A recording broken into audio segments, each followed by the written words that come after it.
Hola, hoy vamos a hablar de algo que, la verdad, nos toca a todos, y es esta idea del costo oculto que tiene la conveniencia de la tecnología. Porque, a ver, estas herramientas nos hacen la vida mucho más fácil, ¿no?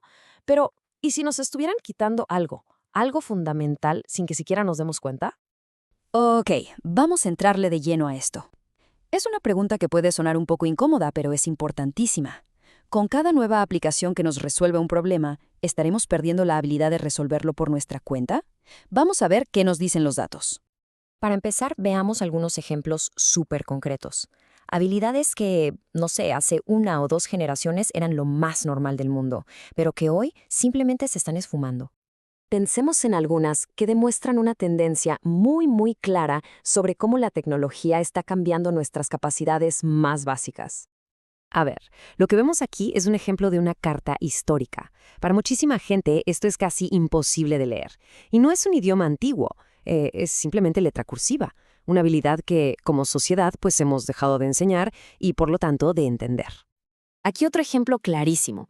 Lo que antes era un requisito para aprender a manejar, hoy es una rareza. La tecnología automática lo hizo todo más fácil, claro que sí, pero también nos quitó el entendimiento de una mecánica fundamental del coche. Y bueno, aquí la conexión con la tecnología es directa y, pues, obvia. Un estudio muestra que desde los 80, conforme el uso de calculadoras se hizo masivo, la fluidez aritmética se fue al piso.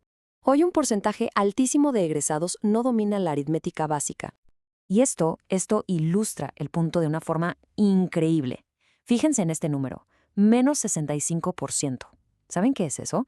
Es la reducción de la memoria espacial de una persona después de solo 4 años de usar mapas con GPS.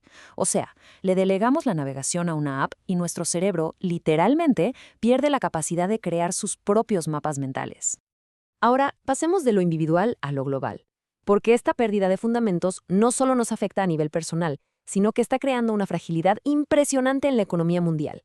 El conocimiento crítico se está concentrando en muy poquitos lugares. Por ejemplo, las baterías a gran escala, que son esenciales para la transición energética. Bueno, pues el 80% de la producción mundial está en manos de un solo país. El resto del mundo, prácticamente, ha perdido la capacidad de producirlas.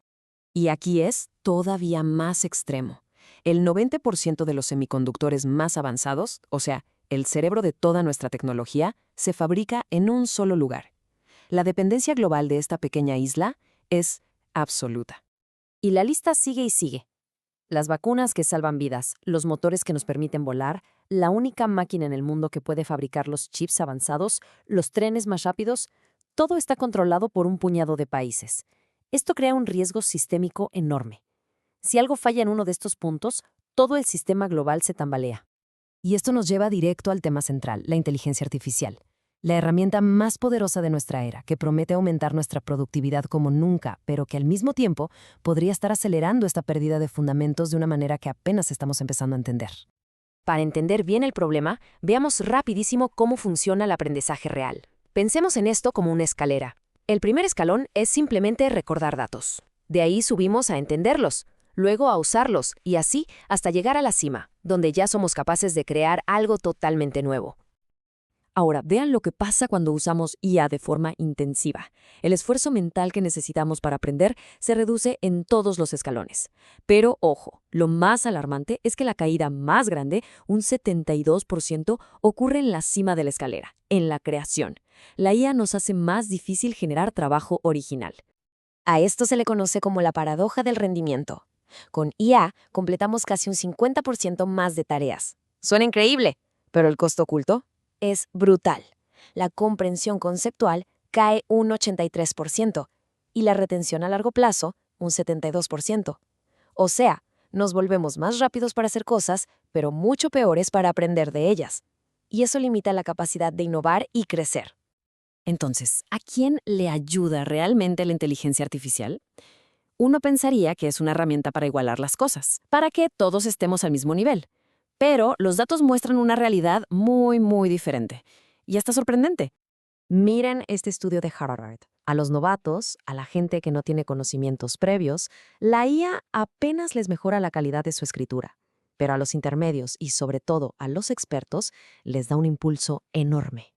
Entonces, el punto clave es este. La IA no sustituye el conocimiento. Lo que hace es amplificarlo. Si no tienes una base sólida, pues no hay nada que amplificar. La tecnología solo potencia los fundamentos que ya se poseen. Así que, al final, todo se resume en una elección personal. En esta nueva era, cada quien tiene que decidir activamente qué tipo de relación quiere tener con el conocimiento. Podemos pensarlo como si fuera rentar o ser dueño. Rentar conocimiento es usar una herramienta para tener un resultado rápido, pero si te quitan la herramienta, ya no sabes hacer nada.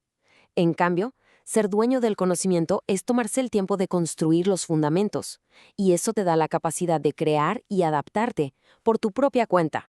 Y esta es la tesis final. En el futuro, la diferencia más grande quizá no sea entre ricos y pobres, sino entre quienes tienen fundamentos sólidos y el resto del mundo. Esa brecha va a definir la movilidad económica y el éxito profesional. Y con esto cerramos. No se trata de rechazar la tecnología, para nada. Se trata de usarla con conciencia. La pregunta no es si la IA es buena o mala, sino qué habilidades fundamentales decidiremos proteger, cultivar y poseer sin importar qué tan conveniente sea delegarlas. La elección es nuestra.